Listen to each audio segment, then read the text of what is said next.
Hi! ఈ వీడియోలో బ్రెడ్‌తో ఈజీగా స్నాక్ రెసిపీస్ ఎలా చేయాలో చూసేద్దాం. Welcome to our channel. Hi friends, ఎలా ఉన్నారు అందరూ? ఇది నా కుకింగ్ అసిస్టెంట్ అనమాట. అందరూ హాయ్ చెప్పేయండి.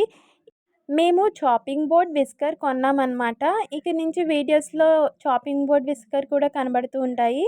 ఇప్పుడు వెజ్ శాండ్విచ్ చేసుకోవడానికి టమాటా, ఉల్లిపాయ, పచ్చిమిర్చి తీసుకున్నాము. మీరు కావాలనుకుంటే ఇంకా వెజ్జీస్ తీసుకోవచ్చు. అయితే ఇప్పుడు ఉల్లిపాయని చాలా చిన్నగా కట్ చేసుకోవాలి. ఎంత చిన్నగా మీరు కట్ చేసుకోగలరో అంత చిన్నగా కట్ చేసుకోండి. ఇది కట్ చేసుకున్న తర్వాత ఓ బౌల్‌లో వేసేసుకోవాలి. ఇంకా టమాటా కూడా ఎంత చిన్నగా మీరు కట్ చేసుకోగలరో అంత చిన్నగా కట్ చేసేసుకోండి. కట్ చేసుకున్న దాన్ని ఉల్లిపాయలు వేసిన బౌల్‌లోనే ఇది కూడా వేసేసుకొని, పచ్చిమిర్చిని కూడా చిన్న చిన్న ముక్కలుగా కట్ చేసుకోవాలి. కట్ చేసుకున్న తర్వాత దానిలో కొంచెం కారం తక్కువ వేసుకోండి. రుచికి సరిపడా సాల్ట్ కూడా వేసుకొని బాగా కలిపేసుకోండి. వెజ్జీస్‌లో మీరు కావాలనుకుంటే క్యాప్సికమ్ చిన్న చిన్నగా కట్ చేసుకొని ఇంకా క్యారెట్‌ని కూడా వేసుకోవచ్చు. ఇవి వేసుకున్న తర్వాత బాగా కలిపేసుకొని పక్కన పెట్టుకోండి. ఇప్పుడు స్టవ్ ఆన్ చేసి పాన్ పెట్టుకోండి. బ్రెడ్ పీసెస్ మీకు ఎన్ని కావాలంటే అన్ని తీసుకొని ఆయిల్ ఆర్ ఘీ లేకుండా ఫ్రై చేసుకోండి అటు ఇటు. అవి కొంచెం లైట్‌గా ఫ్రై అయిన తర్వాత మనం ఆల్రెడీ మిక్స్ చేసి పెట్టుకున్న ఉల్లిపాయ, టమాటాని ఒక బ్రెడ్ పై పెట్టి దానిపైన ఇంకో బ్రెడ్ పీస్ పెట్టి అటు ఇటు ఆయిల్ ఆర్ ఘీ వేసుకుంటూ ఫ్రై చేసుకోవాలి.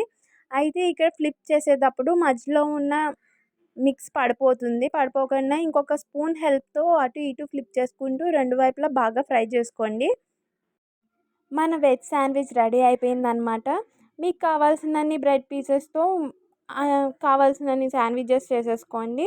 అయితే ఇది మీరు ఉత్తిగా తినేయొచ్చు. లేదు అంటే టమాటో కెచప్‌తో కూడా తినొచ్చు. ఇంకా చాలా ఈజీ స్నాక్ ఐటెమ్ అనమాట. ట్రై చేయండి. ఇలా డయాగ్నల్‌గా కట్ చేసి సర్వ్ చేసుకొని తినండి. మీకు నచ్చుతుంది. ట్రై చేయండి. ఇప్పుడు మనం బ్రెడ్ ఆమ్లెట్ ఎలా చేయాలో ముందుగా మీరు కట్ చేసి పెట్టుకున్న టమాటో, ఆనియన్, మిర్చిని వేసేసుకొని ఓ బౌల్‌లో ఇప్పుడు ఒక ఎగ్‌ని పగలగొట్టి వేసేసుకోవాలి. అయితే ఇక్కడ ఒక ఎగ్‌తో 2 bread omelettes వస్తదనమాట. So, me quantity బట్టి మీరు ఎన్ని ఎగ్స్ కావాలంటే అన్ని వేసుకొని బాగా బీట్ చేసేసుకోండి. బీట్ చేసుకున్న తర్వాత దాన్ని పక్కన పెట్టుకోవాలి. ఇప్పుడు స్టవ్ మీద పాన్ పెట్టి ఆయిల్ వేసుకొని మిక్స్ చేసి పెట్టుకున్న ఎగ్‌ని ఆమ్లెట్‌లా వేసుకోవాలి. ఆమ్లెట్‌లా వేసుకున్న తర్వాత ఒక బ్రెడ్ పీస్ తీసుకొని వెంటనే దానిపైన పెట్టేసుకోవాలి. అయితే నేను ఇది కొత్తగా ట్రై చేద్దామని ఇలా చేస్తున్నాను బ్రెడ్ ఆమ్లెట్‌ని. మీరు బ్రెడ్ ఆమ్లెట్ ఎలా చేస్తారో కామెంట్ చేసేయండి. మీరు ఈ ప్రాసెస్‌లో చేస్తారో చేయరో కూడా చెప్పండి. ఈ ఎక్స్ట్రా ఉన్న పీసెస్‌ని లోపల పెట్టేసుకోవాలి. లోపల పెట్టేసుకున్నాక ఆ తర్వాత ఈ బ్రెడ్‌ని పెట్టి అప్పుడు రెండు వైపులా బాగా కాల్చుకోవాలన్నమాట. ఫ్రై చేసుకోవాలి. ఫ్రై చేసుకున్న తర్వాత ప్లేట్‌లో తీసేసుకొని ఇంకా మిగిలిన ఎగ్‌ని కూడా వేసుకొని ఆమ్లెట్‌లా వేసుకొని వేసిన వెంటనే బ్రెడ్ పెట్టుకోవాలి. ఎందుకంటే అది ఫ్రై అయ్యాక మళ్ళీ అంటుకోదు. అండ్ మీకు ఇంకా చెప్పాలి. సబ్స్క్రైబ్ చేసుకోండి. 100కి దగ్గరగా ఉన్నాము. Please subscribe. ఇంకా మన బ్రెడ్ ఆమ్లెట్ రెడీ అయిపోయింది. మీరు కూడా ఒకసారి ఈ స్నాక్ ఐటమ్స్ ట్రై చేయండి. ఎలా ఉన్నాయో కామెంట్ చేసేయండి. వీడియో నచ్చితే లైక్ చేయండి.